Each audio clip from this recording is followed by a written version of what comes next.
Hey everybody, how you doing? Well, that's good. You're listening to PHLY Flyers presented by Mortgage CS. Start your home buying process today at mortgagecs.com/PHLY. Company NMLS ID number 1464766. My name is Bill Matz. I'm your director of fun and games for the evening. Joining me today, Philadelphia's number one hockey beat reporter. It is Charlie O'Connor. Charlie, how's the snow in South Philly? It is completely melted. That's we're doing the show remote today, as you can tell. Out of an abundance of caution, I appreciate getting to do the show in pajama pants. Quite honestly, I would do it like this every day if you couldn't see my legs. But here we are on the heels of a Flyers 5-3 victory, their fourth straight, Chuck. This team looks really good, and you said as much in your, I hate to call it game story, because you don't write a boring old game recap or something. It's a feature-length story, but it has to do with last night's game and how this team now, for so long, what we said about them and what was abundantly clear, if they play their A-plus game, they can win. Sometimes they can play it and lose, but they have a chance to win. They have a chance to win if they bring their A game. If they don't, they're screwed. What we've seen in 3 of these 4 straight victories out of the All-Star break, they cannot play great and win sometimes. It's actually almost, I don't want to say exciting that they haven't played their best for the most part, because you want to see them play their best. But the fact that they cannot and still come away with wins, and against some pretty good teams like Florida and Winnipeg thrown in there, that's a pretty damn good sign for people who are maybe looking forward to a playoff run, is it not? I would say so. I think the big thing here, and this is something that John Tortorella has emphasized really all season, is that if this team is going to make progress, they're going to make progress by learning how to win games they probably shouldn't have won, because you're not going to have your A game every night. And we saw it in the first half of the year. I talked about it in my column at allphly.com about how this was a team that could go in and beat Vegas and beat Winnipeg and beat these really good teams. And then they could also lose to a winless Sharks team if they just didn't have it. Well, what we saw, in my mind last night, Tortorella actually argued that the Flyers didn't play all that bad last night. I didn't think they played very well at all. And to me, that's a game where in the first half, they are down 3-0, 4-0 at the end of 2 periods. It's over. There's no chance. Instead, in this game, they find ways to get a few goals. They keep it close. And then essentially what happens is, nice, love that. Got a little caffeine delivered right to the desk. But what happens is they go into the second intermission, and John Tortorella, to his credit, I think he deserves credit here for having his finger on the pulse of his team, goes into that room and says, I think we're going to win this game. And for whatever reason, it just seemed like it sparked these guys, and they just probably looked at each other and they're like, yeah, why can't we win this game? We're only 1 goal down. It's not like Arizona is playing that good. They're not that great of a team. We can go out and win this game. And then they dominate the third period and win the game. It just shows, number one, that this team, it's that classic Matrix clip where they're starting to believe. I think this team is starting to believe. And then number 2, they're getting some contributions from guys further down the lineup. Like somebody like Scott Laughton is starting to play like Scott Laughton again. Jamie Drysdale seems like he's starting to pick up the nuances of what they do. Morgan Frost has been playing well for the better part of a month. I thought he was great last night. Once you get those guys, in addition to having guys like Konechny and Tippett and Couturier pretty much playing well every night, suddenly you can make up for not playing all that well as a group, because you have multiple guys who can step up and carry the load on a given night. I think that's what we saw last night. Yeah, and that's the one thing I wanted to point out. We saw it. I saw it on social media last night. That I read it in your column. The John Tortorella comment. Just, I have a good feeling about this one, boys. Not freaking out because they're losing to Arizona. Because no, I don't think they were bad. But it's like Arizona is not good, and we've seen you compete with the best teams in the league. So, I know that's not how, you beat me and I beat them, so that means I'm better than, that's not how sports work. It never is. But you just look at them and you're like, why are we losing to Arizona? What's going on?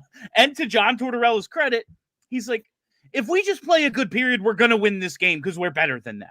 Like, and it's probably been a little adjustment for everyone to just be like, God damn it, we're better.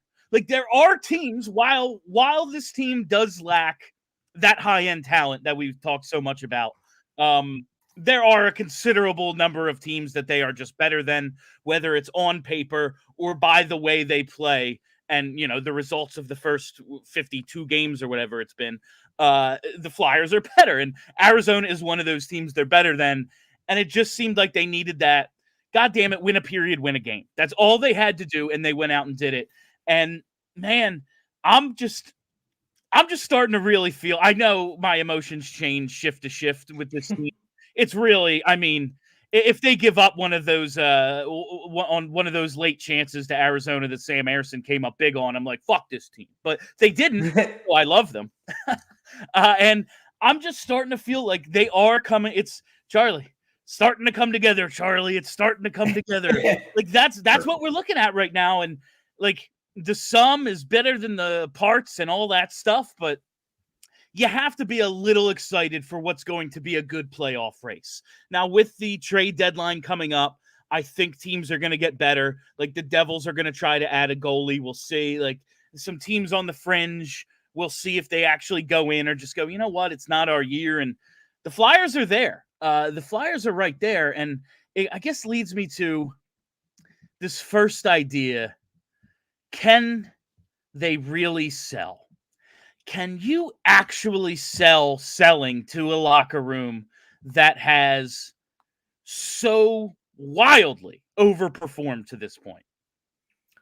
Yes, because I really do think they're still going to sell. Now, will they sell as many people as some people want them to sell? I don't know. Like, I could envision this being a scenario where very few people are happy about what they do at the trade deadline because they don't buy. So the people who are all in on this team, that this is a team of destiny, that they've come together, that they have this special chemistry, they're going to be frustrated that the Flyers aren't going for it. But then the people who really are gung-ho on the rebuild, that are all, let's maximize assets, are going to be frustrated that like they don't trade Nick Seeler and they don't trade Scott Laughton. But I do think they are going to sell. I think I am expecting Shawn Walker to get moved. I really am. Based on everything I've heard over the last couple of days, I've done some digging on Walker. I don't think those two sides, the Flyers and Walker, have really seriously talked numbers. And to me, if we're coming up on mid-February and the two sides haven't talked numbers about a contract extension, I just can't imagine they keep him. I guess you could justify keeping him as like an own rental, but I don't think Danny Briere is that kind of GM. I don't think that's where his head's at. I think with somebody like Walker, it's either we re-sign him or we get assets for him because he's not part of this over the long term. And I don't see where he fits. So I think Walker probably goes as long as the Flyers get a reasonable offer for him. And then I could see, maybe one other guy. I mean, Scott Laughton is playing well. The Flyers want a first-round pick for him. If he keeps playing like he has the last two games, I think somebody's going to offer a first-round pick for him. That, to me, is going to be the really tough one for the Flyers, because you're talking about ripping the heart out of this team if you trade Scott Laughton at the trade deadline. It probably is the right move from an asset management standpoint. But you're talking about the one guy on this team with a letter. You're talking about a guy who plays with a ton of intensity, who's absolutely beloved in that room.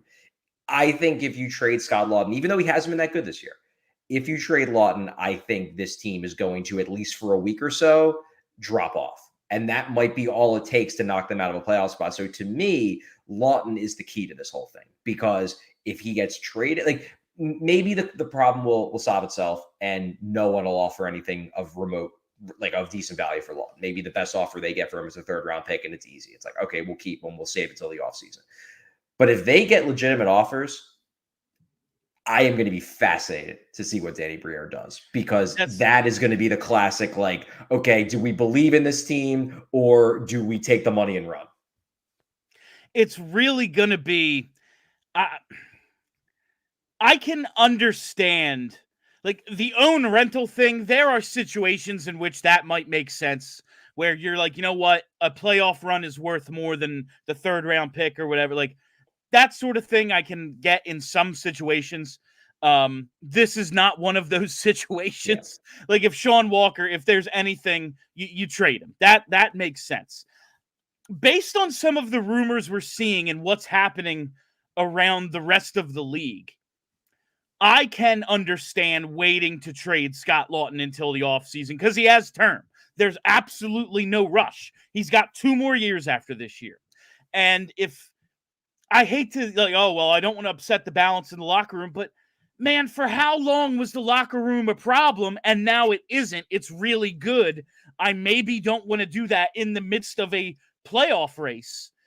If they do it, listen, we are in a rebuild, and they told us that from the very start, and I'll just have to deal with it, and I guess we all will.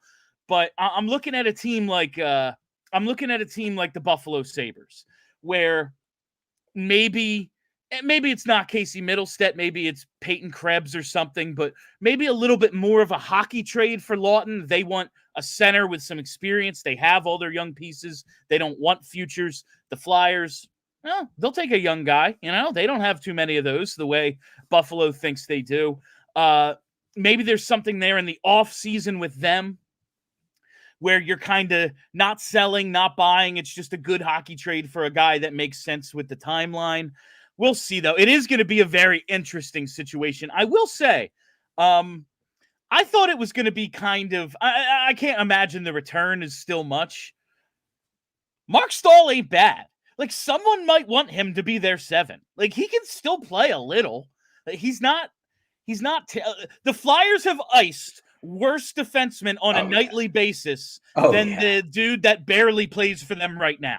Like, over the last 7-8 years, there have been numerous dudes who are considerably worse than Mark Stahl is right now, playing every couple of, weeks, basically. Yeah, well, that to me is why trading Walker, unless, and we've talked about this, unless you can find someone to take Rielly, that to me is why trading Walker makes sense, because they have too many defensemen. Like, Mark Stahl is a perfectly fine number 7 who can give you 40 games a year and be decent in those games. I know people gave him a lot of crap to start the year. He definitely had some rough games. He's not terrible. His underlying metrics are actually pretty darn good. He's a perfectly serviceable part-time defenseman.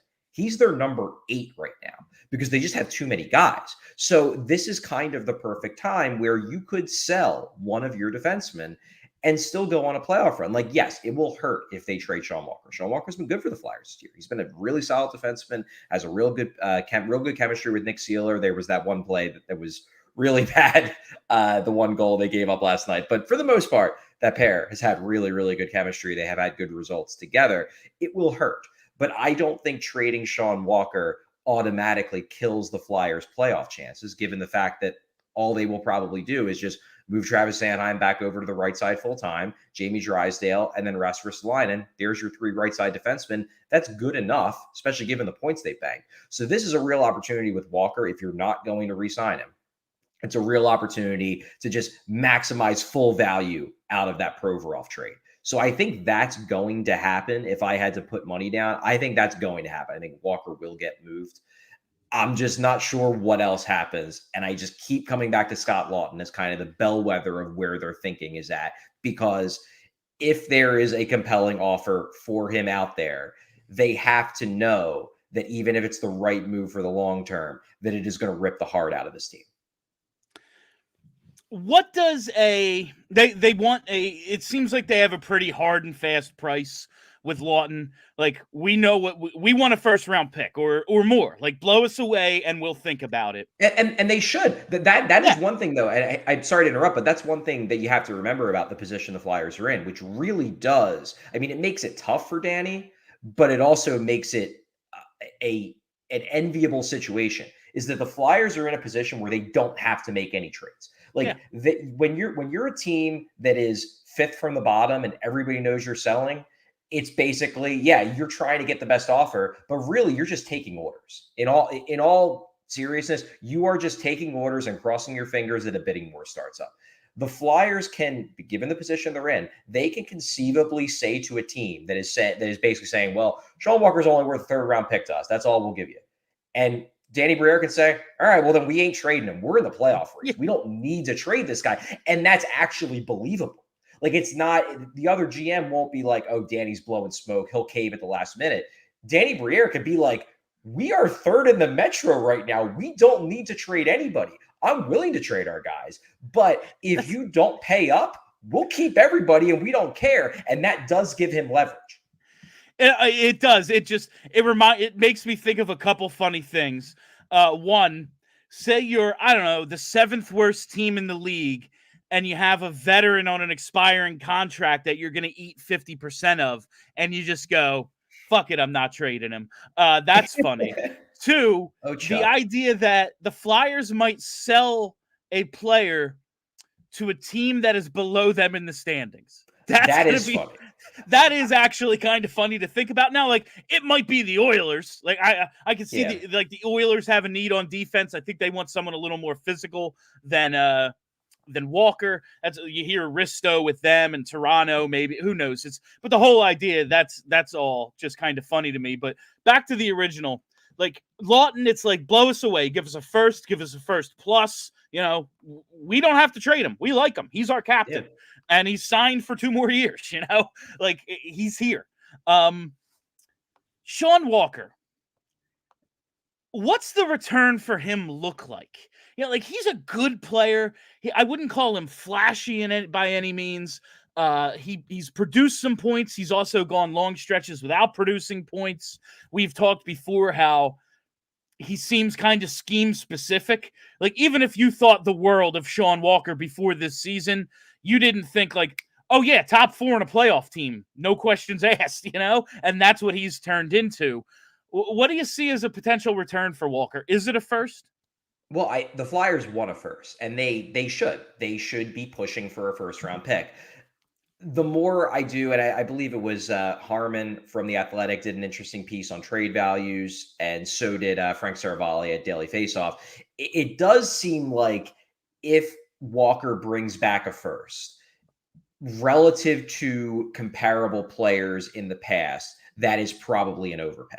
Now, that doesn't mean the Flyers can't get it, because teams overpay for players all the friggin' time. Look at friggin' Nick Foligno, the year Toronto just decided they needed a playoff guy, and they didn't care that he barely scored any points anymore.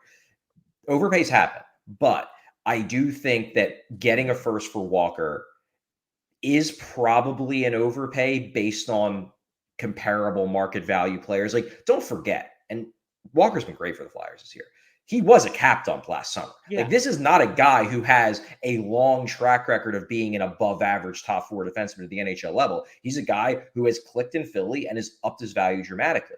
What I could see the Flyers ultimately accepting in a Walker deal is something like a 2nd round pick and a prospect, or like a 2nd round pick and a young 21-year-old player who's got some NHL time and they think they can turn into something. I could see that being a Walker return.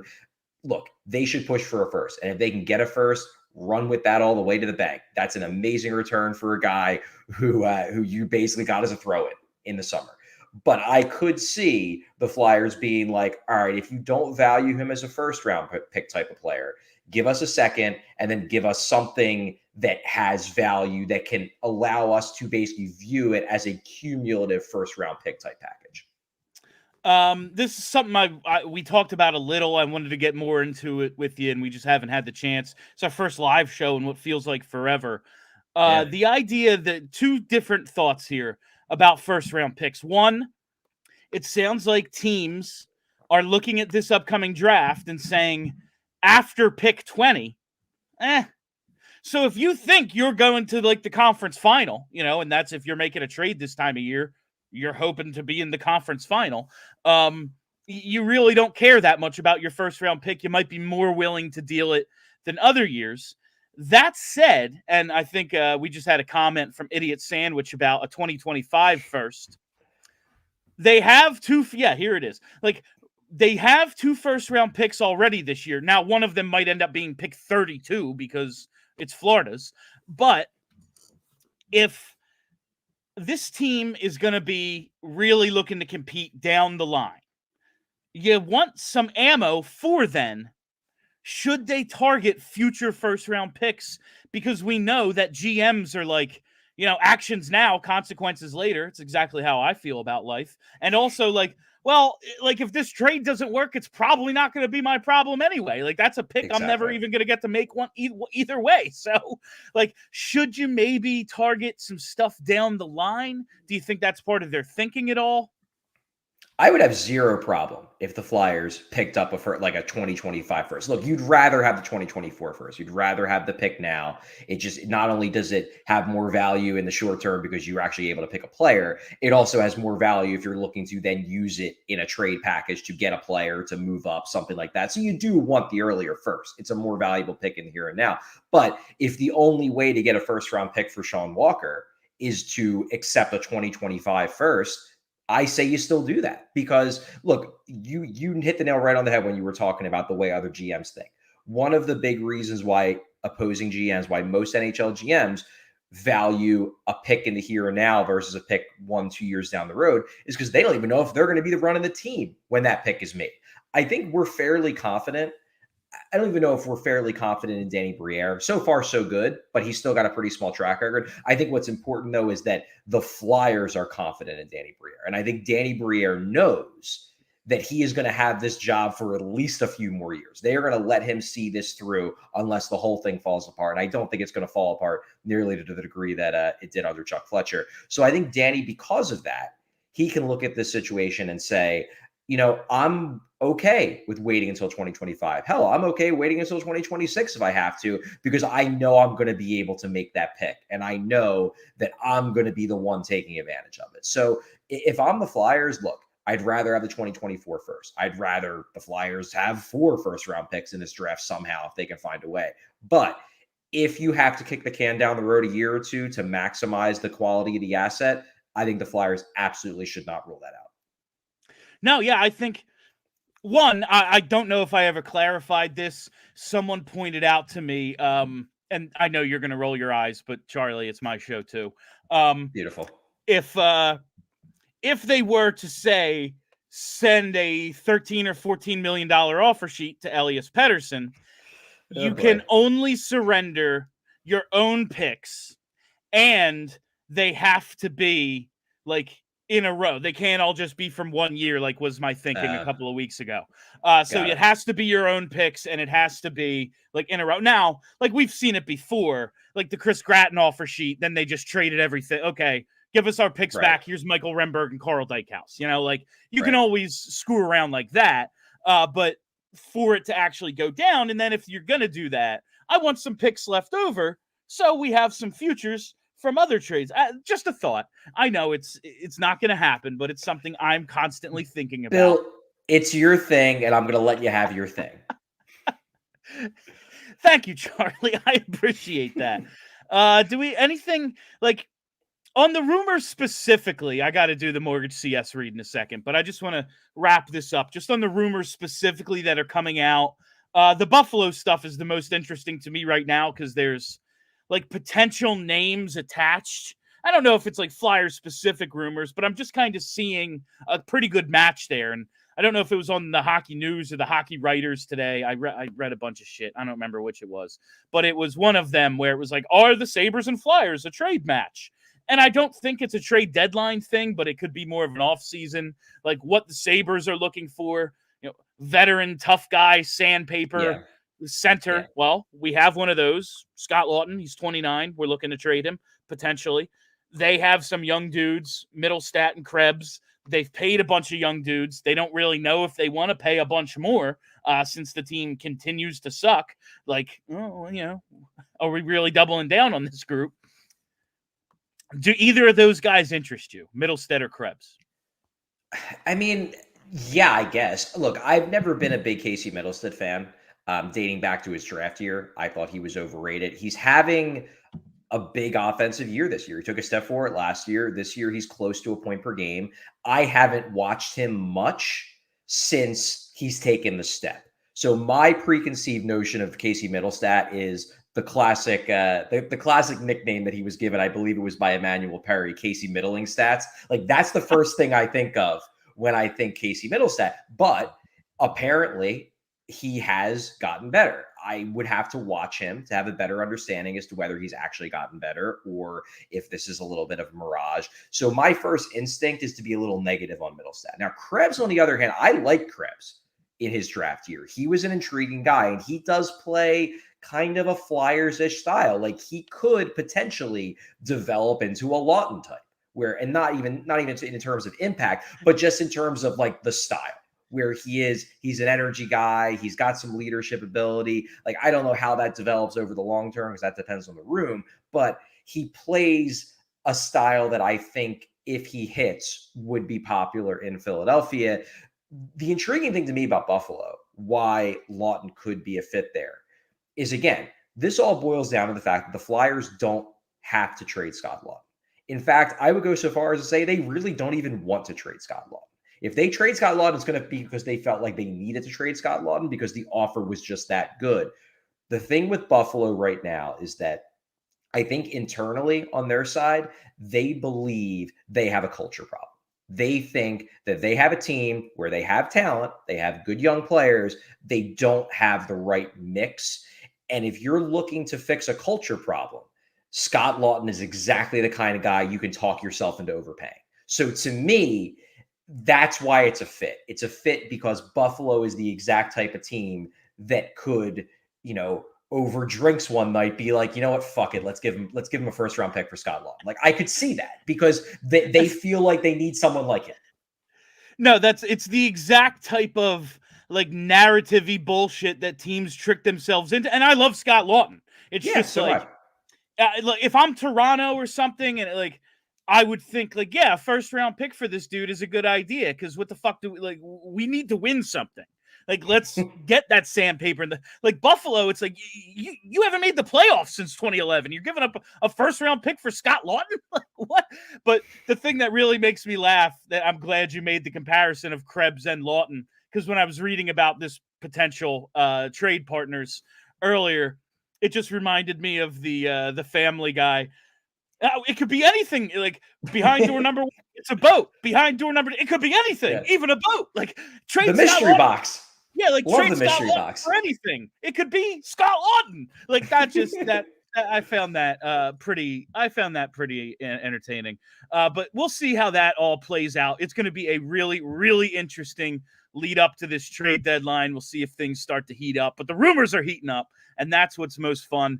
You know what else is heating up? It's that spring housing buying market. Spring house buying market, I guess, is what I'm trying to say there. Sure. Let's go with that. The spring purchase market is almost here. It's heating up quickly. Many clients, especially first-time home buyers, are reaching out to our friends at Mortgage CS because they want to be ready when the rates drop. Well, I have news for you. You're not the only one with this idea. Many people, especially first-time home buyers, want to be able to, maybe not at this very moment, but as the rates start to come down, want to be ready to be one of the most ready buyers that they can be. This is horrible.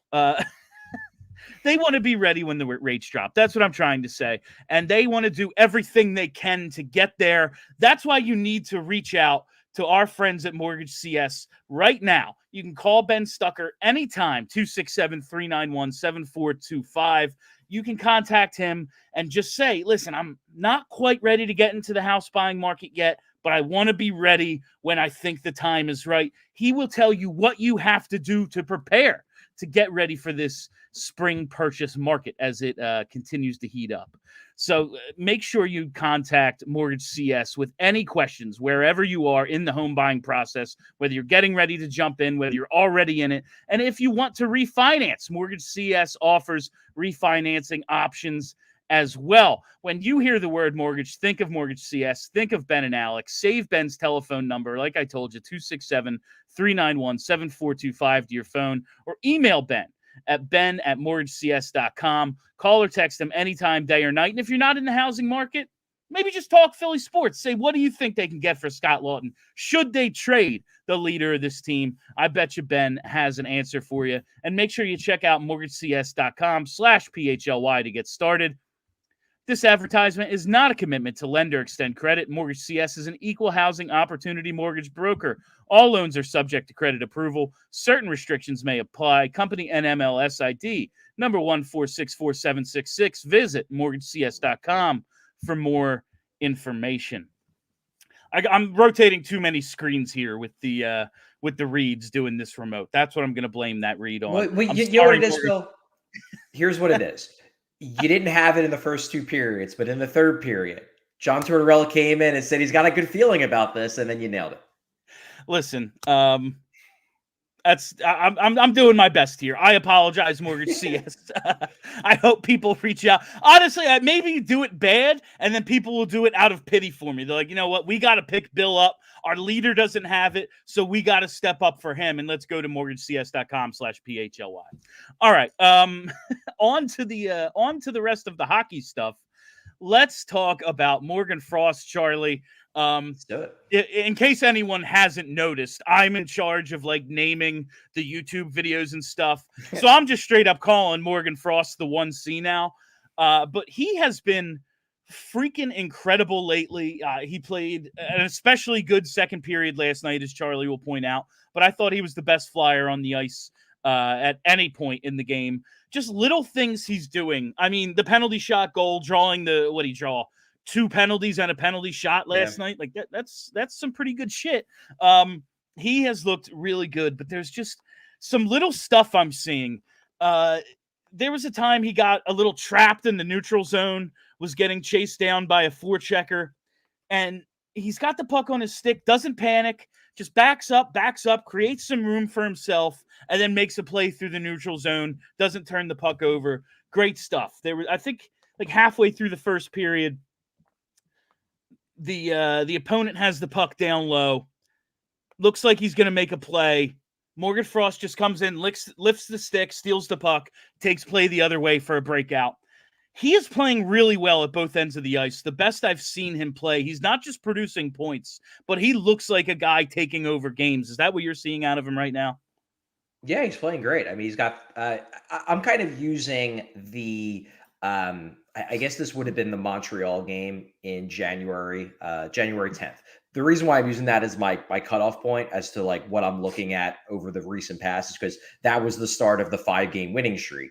Then you have the 5-game losing streak, and now you have a 4-game winning streak. So these 14 games where it's just been one streak after another, that's kind of the time frame I'm looking at. Over that 14-game time span, Morgan Frost has 13 points. He leads the team in points.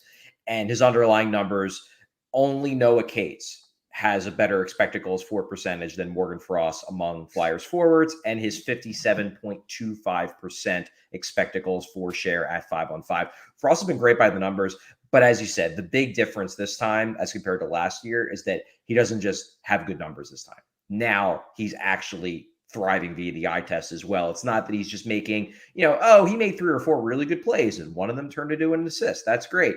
He is noticeable on almost all of the shifts right now.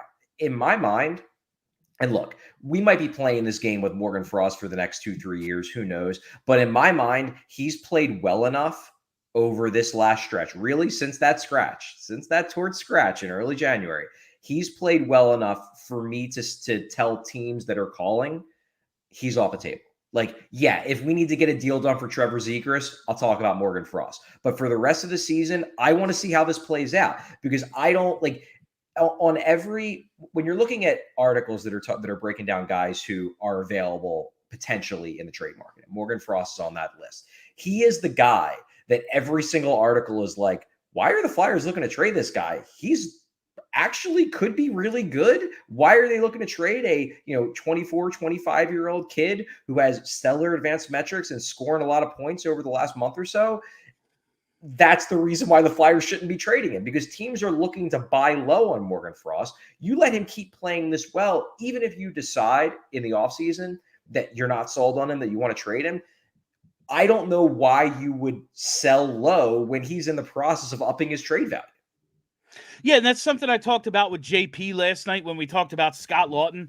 Suddenly you're not selling low on him. But right now with Morgan Frost, it's Like, I don't, yes, if there's some big move out there, like a borderline blockbuster move to be made, and like Anaheim or someone like, yeah, for Trevor Zegras, sure, we'll talk. But I just like you want to see how this plays out, because he's changing my mind about him actively. Like, he's doing the stuff that I didn't think he was capable of doing. I thought he could send some good passes to Owen Tippett and put up some points. But what's most important right now, and it's why it's important to me that they continue to win, is that these games actually matter. It's not the fake games that they were playing for the last third of the season last year, where it was like, yeah, but who cares? Because they've been out of it since December. You know, like it's actually. It actually matters, and he's stepping up in these situations when they've been without Sean Couturier, or maybe Sean Couturier isn't his actual self this year. When, all right, yeah, man, TK might not just have it tonight, and he's had it most nights, but maybe he doesn't.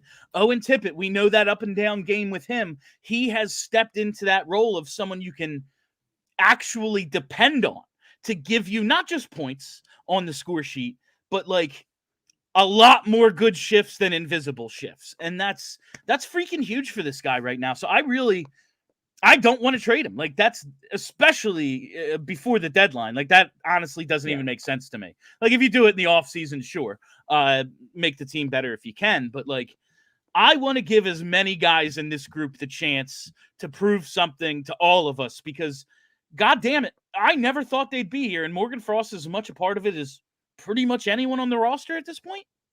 Yeah, and right now the way I look at Morgan Frost, and this is the way I've always looked at Morgan Frost, is that if he's going to fit on this team long term, he basically has to be a second line center. That is his spot, because I don't think he has superstar potential. I still, even though he's playing really well right now, I still don't see him as a 1C. I think if he was going to be that guy, he would have shown us years ago that he had that ability. I think he is a second line center if he hits his ceiling. I don't think he can be a third line center on a Torts team. I just think that he's not going to get enough minutes. It's just not his role that they would envision him being in. So if he's going to make this work, he's got to be a second line center. Well, over the last month, he has played like a legitimately good NHL second line center, which means that if this is who he is, and look, this might just be a hot streak, he might fall back to earth. But if this is who he is, I am perfectly fine penciling him in my head as the team's second line center behind Sean Couturier, at least for now. And then, hey, instead of him being a guy who is like, hey, he doesn't fit, you're just going to have to make a hockey trade to get him out of here. Suddenly he is a guy where, look, if a hockey trade pops up where we have a chance at a true 1C, Morgan Frost is probably the guy I include in that deal. If a hockey trade doesn't pop up, he is a perfectly fine 2C. And to me, that's where he stands in my mind right now, where I'm no longer willing to just get him out of here because he doesn't fit. If I trade Morgan Frost, it's going to be in a deal to upgrade at center. But this version of Morgan Frost has been playing like a legitimately good NHL second line center. And if that's the case, that's the role I always envisioned him being in on this team as a best case scenario. So why not let him continue to be in that role? No, and that's Charlie. I'm telling you, he played 20 minutes last night, 5 more than Sean Couturier. He's not the 2C. He's the one. He's the one right now. Whatever you say, Bill. He got bumped off the top power play unit for Morgan Frost last night. I'm just saying. Just saying. Listen, I love Coots, and I think after he's going to round back into form. But we can all agree Coots hasn't been Coots this year. You know, like at least since like the last time he got banged up. I don't know. He just doesn't. He's worn down a little to me. That's all. I still think like, yeah, it's his first year after basically 2 years off. Like it's going to be not a linear thing here for Sean Couturier getting himself back to where he was. I just think at this very moment, the best center on the team is Morgan Frost. Yeah, I would agree with that. As I said, especially over this last 14-game stretch when they've gone streak happy, I think Morgan Frost has been better on the whole than Sean Couturier, acknowledging the fact that Sean Couturier provides a lot more value on the penalty kill. Sean Couturier is the guy they use at the end of games to shut down games. So there is an element that Sean Couturier brings that Morgan Frost just can't and probably never will. But I do agree, especially at 5-on-5, Morgan Frost has been better for about a month. And that's the, thinking about how these two might factor into the lineup. going forward, if they ever find that true 1C that they're going to be hunting for the next few years, I'm not like, okay, well, Sean Couturier is the second line center and Morgan Frost is the third. It's like you kind of just have two middle six centers who play totally different roles and can provide different options for you based on what you need in the game. And shit, man, that's real good. That's the depth we're talking about. That's the depth. Like if Claude Giroux had that kind of depth, we're not talking about one playoff series in 10 years. You know, it's probably a little bit better than that. It's what we've been hoping for. I still, my remaining sticking point with Morgan Frost, and again, this isn't just him. It's that if he's going to be an offense dominant player, he needs to do more on the power play. Everybody needs to do more on the power play, but it was fresh in my head after watching him go 0 for 8 last night on the power play that, like, if Morgan Frost is going to be the offense 2C, like, just give us some power play points, please. I feel you, Chuck. I'm right there with you. Give me Drysdale and Frost together for some extended period of time. There was like 10 and a half minutes of power play time last night. That's like 3 games worth. So that's an extended period, I guess. But like, let me just see Drysdale and Frost together with some sort of group that makes sense for the next week or two. You know, there's 10 games between now and the deadline. Let me see that, and then I'll judge. Just the kid's coming along, and I never thought I'd be there with Morgan Frost. I liked him, just was like, okay, what is he? Now I actually see a path to like, oh, he's something. Like he's actually something for the first time in my eyes. He just had to go into he just had to go in towards his office and yell at him. That's it. Well, Charlie, I know you're looking at the last, 13 games, 14 games. That's when the streaks all began. But you look at the numbers, and they really go back to then. Like, he sat out. He got scratched January 4th against Columbus. Since January 6th, they've played 16 games. He has 15 points. Like, this is – it really – and me and JP talked about it on postgame last night. I don't want to just put all the weight in the world on, like, this narrative-y thing, but – I don't know. It seems to have at least bought him the time to turn his play up a little. Like, even if it's I told you what had happened. I said, look, I don't know if this is going to solve anything, but if 3 years down the road, Morgan Frost is still a Philadelphia Flyer, we are going to be pointing to this moment as the turning point. We'll see. Now, January 6th, 2024 is where all Morgan Frost, like, since then, his stats, and it'll be like top of the league. Like, that's the date the arbitrary day we'll be pointing to with Morgan Frost. And listen, man, I got to tell you now about one of our great partners here. I don't know if I'm allowed to do this, but let's just say maybe you've been on Twitter a little bit today and you've been seeing some low quality products out there. Just some absolute garbage. I got to tell you, FOCO doesn't make garbage. And that might not be the best tagline ever, but it's a hell of a starting point for, buying officially licensed sports memorabilia. The absolute best, some might say, as I try to bring it up here. Okay, there it is. FOCO has the absolute best officially licensed gear for all sports and fandoms. Whether it's hoodies, jackets, beachwear, or even overalls, there is something for fans for almost every occasion. And if you're maybe in the market for some accessories, toys, or collectibles for your man cave, she shed, or podcast set, you've got to use FOCO for all your team gear needs. FOCO always has our back for Philly sports, and they have yours too. Get the best gear around by using the link in the description of the show. And for all non-presale items, use the promo code PHLY10, PHLY10 for 10% off at FOCO today. It's not garbage. What else can you ask for at this point in time? I guess we're not really allowed to get into that whole discussion, but I think you all know what I'm saying. Yeah, I think people know. Before we get to the only thing I really wanted to talk about today, which is Morgan Rielly, Chuck. Let's talk about Travis. Let's talk about Travis. There's nothing like hits discourse. Oh, the code, all that shit. It's great. Love it. It's your favorite, I know. Let's talk about Travis Sanheim and the D-Corps for a minute. Sanheim hasn't exactly been impressive since like December, I would say. Drysdale, high-end upside, still a work in progress, as we discussed last night. Cam York is fine, if unspectacular. We'll see if they end up keeping Nick Seeler. It certainly looks like they do, but I think you can put him in that. Yeah, he's nice piece. And then there's Risto. Walker's probably out of here. Stahl on a 1-year deal. He's 100.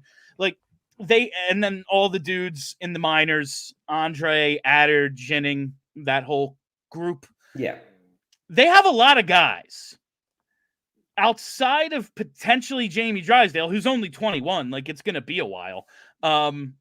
No one who can be the guy, I would say. We'll see what Oliver Bonk is. I doubt he's, the next Erik Karlsson, but sometimes you get lucky, I guess. I know when we talked with Keith Jones, there was this, we're kind of going to focus on centers now. Like, we think the defense is, if not set, pretty good. I still think, man, like, they need something on this back end we have a dude who in this situation we're putting on the ice. Like, I just don't see that guy here yet. Do you? I do think that they are putting a lot of expectation and faith in Jamie Drysdale. I think they believe they can mold Drysdale into an impact first pair defenseman. So I do think that you are brushing that aside a bit, because they view Drysdale more or less as their Gauthier replacement. Obviously, they got him in the trade, but Gauthier was the other blue chipper that was coming with Michkov. Drysdale, they believe, can be that guy. So I think that's the way they're looking at it, is that it's not as imperative to get another super high-end guy, because they believe they can turn Drysdale into that high-end guy. Look, they should always be trying to get better players. The goal of a GM is to make your team better. They should be trying to get better players. I will say that I think the way this defense is shaping up organizationally, I think it's good enough. I think Travis Sanheim is a rock solid top four defenseman. I think Jamie Drysdale will ultimately become that. I think Oliver Bonk has that upside. I feel like I think Cam York is at least a good second pair defenseman for the next decade or so. Like, they have the pieces for a good defense. Now, is it possible that at some point down the road, maybe not in a month, maybe not in a year, but at some point down the road, they will have the opportunity to either sign or trade for a more clear-cut alpha number one type, and they have to tap into some of these good but not amazing players to get that guy? Yes, I could see that happening, and it's something they should keep an eye out for at all times. However, I don't think that they should be obsessing over getting a number one. I think the defense is good enough. Like, I know we talk all the time about the team needs to get better. They don't have high-end talent. The hard truth is that they have this defense right now, and they are driving play in third in the Metro. Like, they do. So I don't really think that this is I don't think this is something they need to rush to do. I think they can kind of let things develop and then go from there. And if in a year or two they have the opportunity to sign Jacob Slavin if he hits the market, or trade for a veteran Chris Pronger type defenseman, and I'm not saying this is going to happen, but there's a reason why in my look 3 years down the road and have fun piece I did for The Athletic the summer before I left, I had this big idea of, well, if Tampa falls off a cliff, you trade for Victor Hedman and then he's your Pronger. I'm not saying that that's who they are going to get, but I'm saying that you stockpile assets, you develop young guys, and then you put yourself in position where when an alpha becomes available, when the next Erik Karlsson becomes available or whatever, you can strike, and you could be one of the top teams going for that guy. That to me is where the defense is at right now. It's not, oh my God, we need the number one, because they think they have a possible number one in Drysdale, but you still always want to be looking. And that, I think the Drysdale conversation, I don't know so much if I'm brushing it off as I just see a dude who I definitely think can be, if not that, I mean, no one's Chris Pronger. He's one of the 4 best defensemen probably to ever lace up skates. And he's a different style of player. But I look at Drysdale and say, yeah, he has some real high-end potential.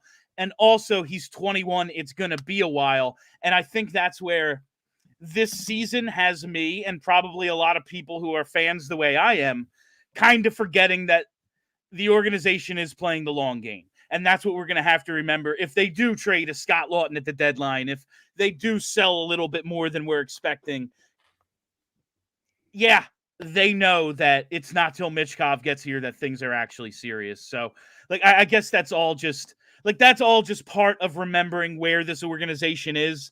And this really is a house money season. Yeah, and I think it's worth noting too. Like, I think right now, and I'm not saying that I think he's a number one, because he's not. I think the guy we saw those first 2 months of the year with Travis Sanheim, that was him playing at peak powers. That's not who he's going to be over 82 games. I do, however, think he's taking a little bit too much grief at the moment. And we talked about, some of his struggles last night. However, I want to point this out. Again, I'm sticking with this since the streak started timeframe, January 10th. So we're talking about 14 total games. Travis Sanheim, I talk a lot about PDO as being a measurement of whether a player is getting unlucky or lucky. Usually, essentially what PDO is, for those who aren't aware, is you add up the shooting percentage that a team has been scoring on with a guy on the ice, or with a team, whatever. In this case, I'm talking about individual players. You add that to the save percentage that guy has been getting when he's been on the ice. The thing is, usually they average out to about 100, because usually the shooting percentage is around 10%, the save percentage is around 90, comes out to around 100. Travis Sanheim, over the last 14 games, his PDO, again, usually average around 100, his PDO is below 90 at 5-on-5. Like, right now, he is going through one of these stretches where, is he playing perfect hockey? No, he's making some mistakes. But he's going through one of these stretches where every single one of his mistakes ends up in the back of the net, and then none of the chances he's helping to create are ending up in the back of the other team's net. I think he's Or if they do, they get canceled out on offsides. Yeah, exactly. Good point. Forgot about that from last night. But yeah. Seriously, I think Sanheim is playing not great, but I think he's playing better than people are giving him credit for over these last few weeks. And I expect that the luck is going to turn in his favor by the end of the year. And I think he's going to go back to playing pretty solid hockey. I feel like and when I say we, as Charlie says, I mean the royal we, like Flyers fandom in general, and really hockey fans, we're always like 10 to 14 days behind. Like, my thoughts on Travis Sanheim now are actually what I thought about him 10 days ago, and maybe he's like been better, but no, I'm still thinking about what I thought of him then, and like a week from now, it'll be like, actually, he's been good. And it'll, that's always how it goes. I think he's a quality top four defenseman. Yeah, he's the same. He's the same guy that I really thought he was before last year when he was just god awful. I think he's in that 2-3 range where, like, on a great team he's a 3, on a good team he can be a 2. And that's one of the reasons why I was so low on the Flyers defense going into this year, because I'm like, well, on a shit team, he's a 1. And the thing was that for the first 2 months of the year, he actually played like a 1. In terms of fans' perception of him, I don't want to say the worst thing, because it was like awesome winning a bunch of games. Those points they banked, they're going to help them make the playoffs, hopefully. But in terms of fans' perception of him, almost the worst thing is him playing well above what he is for those first couple of months. Because now it's like, well, he's fallen off so much. It's like, well, he's been all right. He hasn't been bad, but yeah, he just hasn't been putting up a point a game the way he was through November.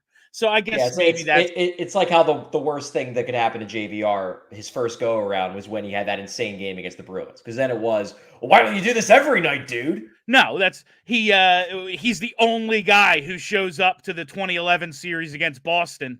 And it's like, well, clearly he's the best player on the team. It's like, well, he had 12 goals the next year, so now we fucking hate him. All right. With the little bit of time we have left, Charlie, I know it's maybe not the most timely thing, but I want to get into, it's the biggest story in hockey and has been for like a week. Yeah. The Morgan Rielly, Ridley Gregg incident.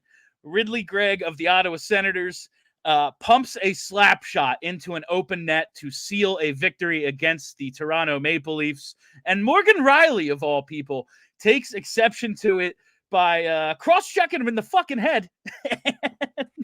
Really dangerous play. And I really just wanted to talk about this a little bit because I think what gets lost in this whole thing, like, is cross-checking someone in the head good? No.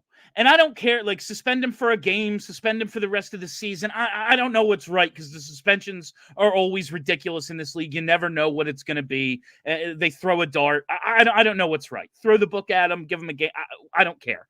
But I just, is it right that you can't, he slap-shotted into an open net, who cares? You did something that was going to elicit a response. And if you didn't think there was going to be any kind of response, you've never fucking watched hockey before. And I assume as an NHL player, you've seen a hockey game. Just a guess. You've watched hockey sometime in your 20-some years of life. Good chance. The idea that the response was over the top, I just keep going back to Pulp Fiction. When they talk about somebody, when John Travolta and Sam Jackson are talking about someone giving Marcellus Wiley's wife a foot rub. And so Marcellus threw him off of a roof. Is that an over-the-top response? Yeah, you shouldn't throw someone off a roof. You have to expect a response, though. And when a response is coming, like, you don't know what it's going to be. You might be dealing with a crazy person. You might be dealing with a normal person. A normal person might get in your face and yell, fuck you. A crazy person might take a weapon and hit you in the head with it. That's what happened. Like, if you're going to take that slap shot into the open net, you then, especially on the road, in the barn of a rival, you need to immediately throw your brakes on and drop your gloves and say, who's coming? Someone's coming. Like, you should be ready for that. And that's just fucking hockey. Is it right? Is it wrong? It's just hockey. Yeah, I mean, there wasn't really a question there, but yeah, I agree with you in that, look,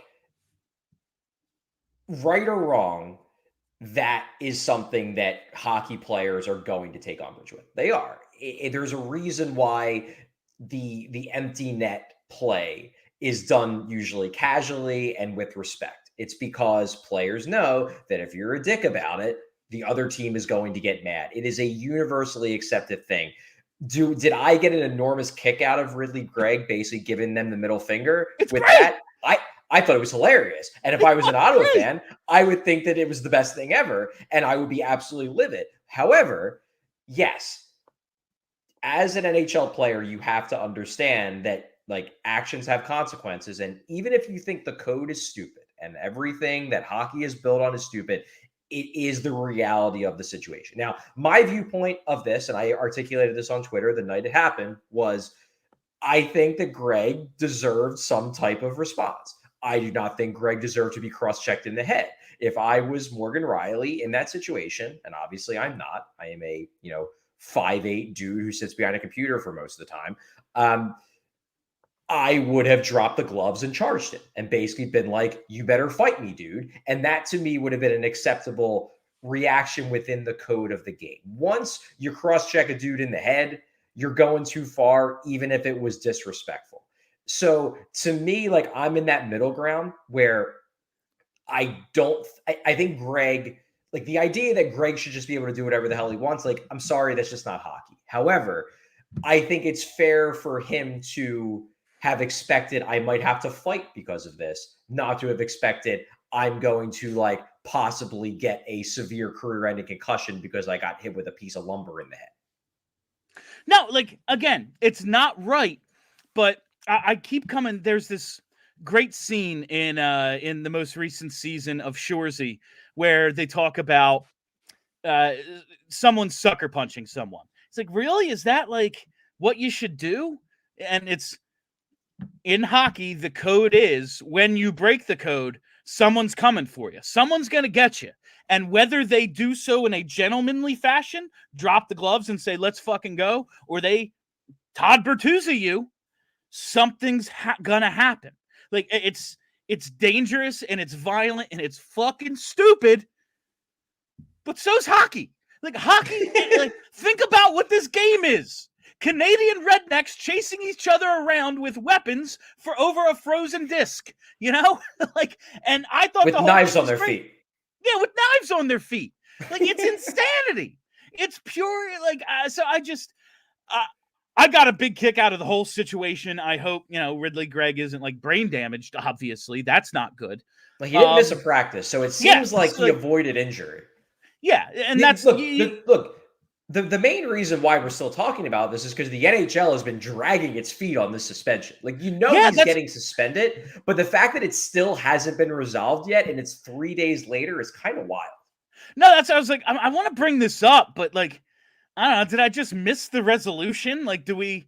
Nope, there isn't any. I didn't miss it. There just isn't any resolution. So I wanted to just talk about it a little bit, and I think the whole thing's great. Like, I love sports don't have enough hatred. We need more of this. You know what? I'm definitely going to watch the next time these two teams play. I don't think it's till next season, but I'm going to watch because something's going to happen. Like, it's that the Ottawa Flyers game back from 2004. That whole thing blew up because everyone knew it was going to. Like, it had to blow up. It was predestined. Like, and this is kind of the same situation. Crazy. Classless Ottawa. 2 decades later, they haven't fucking changed. Anyway, I think that's it, Charlie. Are we done? I'm pretty much done. Yeah, want to give a shout out, though, to our super chat person. Yes, the super chat. I wanted to get to this. So Timbo Slice, he tipped us in the super chat. Thank you very much, Timbo. You're the man. He says, first super chat for me on the channel. Charlie, please use this to buy a better mic to use in the Wells Fargo, my man. Love you, but when I listen at work using headphones, it kills my ears. LOL. We think we have multiple fixes for the situation with Charlie's mic over the last couple of nights. If you listen to last night's post game, sounded clean to me. Chuck, any further comment? Yeah, I don't know what the problem is because I use the same mic for my post-practice notes and there's never a problem. For whatever reason, it just seems like there's a problem in the Wells Fargo Center when I'm doing my post games. Last night I brought my big mic, which is very bulky and annoying to carry, but I figured let's rule out the possibility that it is a technical issue with my computer or a technical issue with the Wi-Fi in the facility. Seems like it came out fine yesterday, so I can keep doing that, but I think we're also looking into another mic that maybe doesn't take up as much space, and hopefully that will fix the problem. All right, but thank you very much. Also, you don't have to buy us shit. This isn't Broad Street Hockey where like we have no money.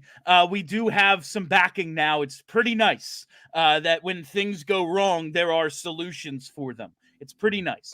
No offense to Broad Street Hockey, my great friends. We helped build the thing. It was just like, no. We're shitting on SB Nation. We're not shitting on Broad Street Hockey. We're shitting on SB Nation. There you go.